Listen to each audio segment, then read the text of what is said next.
So here we are with map number 2 of this best of 3. Spawning up to the top left-hand position as the pink Zerg player. He represents Team Evil Geniuses. It's none other than Stephano. And his opponent to the bottom right, fellow teammate, representing Team Evil Geniuses also. 1-0 up in this best of 3. It is DeMusliM, who went for a proxy 2 racks, game number 1, and by Joe, he could be doing it again. I'm keeping a very close eye. He's building that supply depot. Forward now comes the SCV. Only one getting pulled at the moment. This is tense. Insanely so. The Overlord coming across. He's going to scout this. He's going to be like, yo, that's an SCV. What are you doing? SCV, what are you doing? You're coming round behind here. And here, he's doing it again. Proxy barracks. But this isn't going to be a proxy 2 racks. It just won't be. Because in this position, you'd have to go through this debris first, which would be really awkward. Stephano, though, pulling a drone anyway. He wants to know what it is. Gas also coming down from DeMusliM. It's going to be some kind of proxy barracks, factory, and Stargate, Starport. Stephano, though, checking around. He goes, yep, where are you going? Where are you going? This nice little bit of area up here is a beautiful place to do it, but it's so close. He checks up the ramp and he goes, hey there, are you building a barracks? You're not going to be doing that anymore. The SCV, unfortunately, will lose this fight, but can he complete construction in time? Maybe not, but his buddy can sure try, and he will be successful in getting that out. Spawning pool first now from spawning pool after gas for Stephano here. So he's playing that nice and standard, making sure things go safe. DeMusliM, though, going for that Reaper. Now, Reaper can actually bump up here. Nice little bit of cliff area. Going to be looking to get some harassment down. Spawning pool is on its way. Is it going to be done in time? Lava, one banked up at the moment. A second one should be popping momentarily. There we go. And so instantly fallings can get started. I hope. Stephano, make fallings. 100. We've got 100 minerals. Make fallings. Make them. Okay, he's not making them. In now comes the Reaper. Drones against the Reaper generally doesn't go too well in the favour of the drones. Obviously because the Reaper gets some good damage too. Microing back. Trying to get some good stuff to step through. And he's doing it well. The drone's getting split. Trying to engage this one. Becomes a spore crawler. All looking good. The second one taking a bit more damage. Back the Reaper goes. Is there a second Reaper on the way? Yep. He's going to be bouncing up this little cliff shortly. There's 2 lings out though, and a queen about to be here. And when you get that queen out, the Reapers are suddenly a lot less effective. A factory coming down back at home for DeMusliM, who nearly lost those Reapers as the lings came around behind, trying to just trap them. Quick little check, sees the hatchery there. And back at home, the factory up for DeMusliM. He's going to be probably getting out a reactor on that in order to start in the way of a couple of Hellions. It's the usual follow-up to it. Stephano keeping these lings at any of the cliff areas, ready to deny those Reapers should they come bouncing up. But they're not going to be able to get too much else down because forward comes this barracks, or backwards comes this barracks. It's moving forwards, alright, that's where it's confusing. It's moving forwards back home. Reactor now coming into this factory. We've got a CC in production for DeMusliM, and he won't have done anywhere near as much damage as he would have hoped with that. He wanted to catch Stephano with the element of surprise, but Stephano, suspecting his teammate's trickery, sent the Overlord scout down this way. Hasn't actually scouted his opponent yet. Instead, just wanted to make sure proxies weren't going to be a thing. So knowing that's there is really important.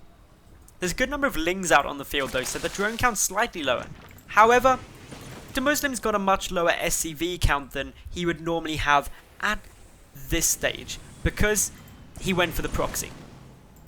So the lings like bouncing around now, just trying to find anywhere that they can to just grab those watchtowers if at all possible. We've got Stephano adding in. Obviously, Zerging speed is now done. He didn't get any additional gas past that. And now has a lot of mobility. Going to be trying to prevent the natural base coming out. DeMusliM ready for some banter. Oh, there we go. You are as smart as you are handsome. These two. I feel it's niceties.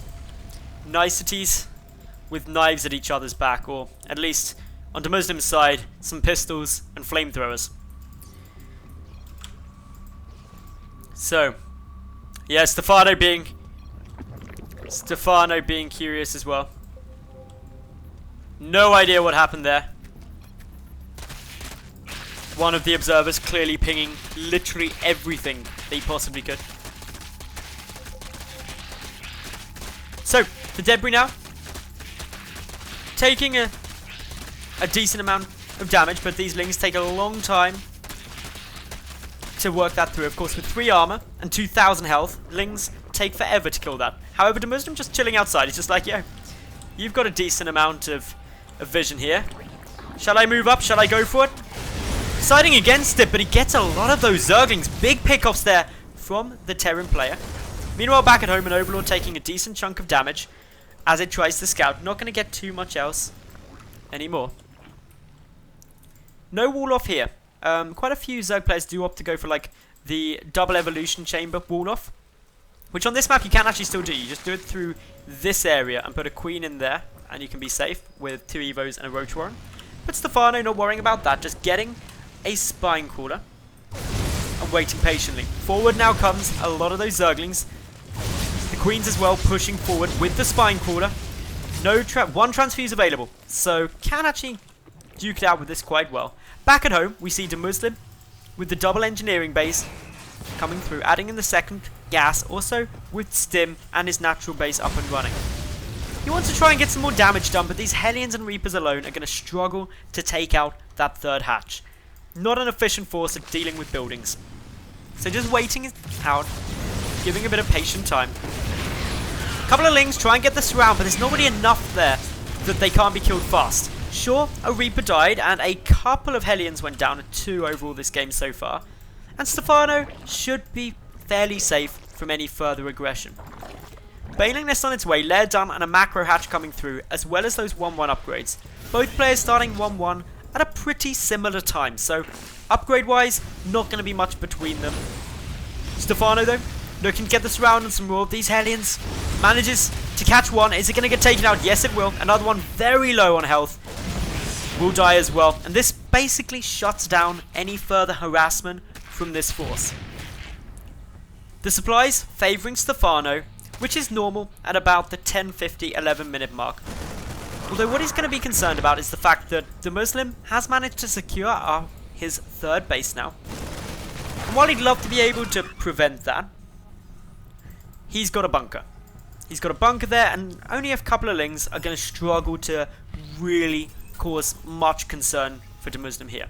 But there's more than a couple of lings. 25 already out, 18 more on the way, the Baneling Nest done and the 1-1 upgrades coming through. This is a big push. Stephano wants this orbital command dead. He's adding in a 4th as well, so by applying this pressure, he guarantees, or at least makes it relatively certain, that this 4th base cannot be counterattacked. Especially by the likely push, that 2 medevac timing that all Terrans like to go for. This one ling kind of baiting the army out, going, hey, come on, chase me. Chase me over here, DeMusliM. I totally don't have a ton of Banelings and Zerglings ready to run into your third. But he goes for it. DeMusliM either has to pull back or go to try and do some significant damage. Is going to be retreating. The Banelings coming through. The bunker goes down. Nice detonation on those Marines, but a lot of SCVs dying. 3 more Banelings still on the field. 2 detonate on a Hellion, but it's just the sheer volume of lings that is causing the problem here. More damage being done. A lot of lings punching through the front. 4 Banelings morphing through. None of the Marines in the bunker yet, just happy to sit behind it for the moment. Third base being forced to lift. The supply depot going to go down, and a couple more SCVs, and that mule going to die. But look at the rallies. So many units coming across. The Mutalisks on the field. +1, 1 done on both sides. And +1 air weapons also coming through. DeMusliM gonna have to move down. He needs to save that orbital command, but that allows Stephano to come around from all angles. A quick pickup will be able to save these Marines, as there isn't enough in the way of Mutalisks. A lot more SCVs coming, being pulled off the line to repair it up. But in now comes Stephano. The Banelings get some alright detonations, not managing to take all of this out. And with the 2 Hellbats on the ramp, a lot of those lings will be denied going up. But still, the SCV kill count trickling ever higher. And that is going to be a problem for DeMusliM. He's down to just 42 SCVs. And while he's dealt with the majority of this army and forcing the Mutalisks back now, look at the production. Stephano, 1 macro hatch up, 4 bases. He's up at 68 drones. And he's got a fair amount of minerals in the bank. So many units going to be coming on the field. The muta count not that high, only at 7 with 4 more coming out. But DeMusliM was able to keep the 3rd orbital command, so at least he's got that mule hammer. But 3 mules not going to make up for such a deficit in the workers. Losing 22 workers is tough, so DeMusliM on the back foot economically. A lot of lings coming through and the supply depot was down. That is a problem because that means the natural base now exposed. Missile turrets getting focused by these lings. That means the Mutalisks have a bit more free reign to continue on harassing. Most of these Zerglings will get taken out, but not before a gas dies. So DeMusliM only lost the missile turrets there, but still going to have to remake those, costing him minerals, wasting him a bit of time mining. And his 3rd base is still under siege all the while, so has to lift yet again, denying mining there. DeMusliM asking for a brief second, so we're going to have a little pause here. Gives us time to recap what we've seen so far, or not. Stephano being so aggressive in this mid-game, continuing in with these mutas, going to try and deny a missile turret, yet again, gets 2 of the 3, opening up this area as somewhere those mutas can be trying to harass through. But more importantly, just look at the amount of units rallied.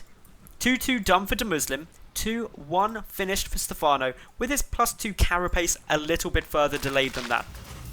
DeMusliM starting on 3-3 though, any second, and this is where Terran players often end up getting an upgrade lead, because of the fact that once you've got 2-2 coming, you can go straight into 3-3, whereas the Zerg needs a hive, and as the infestation pit only just now beginning for Stephano, he's a long way off from that. So he's gonna get behind if DeMusliM can hold. Can he see these rocks getting taken down? He should be able to. Yep. Spots them taking some damage. Brings some Marines over to try and stop this. Banelings waiting to come through. They're detonating as the Marines try and focus them down. But now in they come. They're going to be trying to get some more damage. Some big detonations coming through. Another group of Banelings rolling on forward. The SCVs trying to hide. Trying to buy themselves some time. But where are the detonations? They're on a lot of Marines there. 2 supply depots go down. A lot of DeMuslim's army is going to die. And the mutas now doing all the damage. GG, well played, and Stephano levels out this series, and we go to the ace game to decide who advances forward into WCS EU Challenger League Season 2.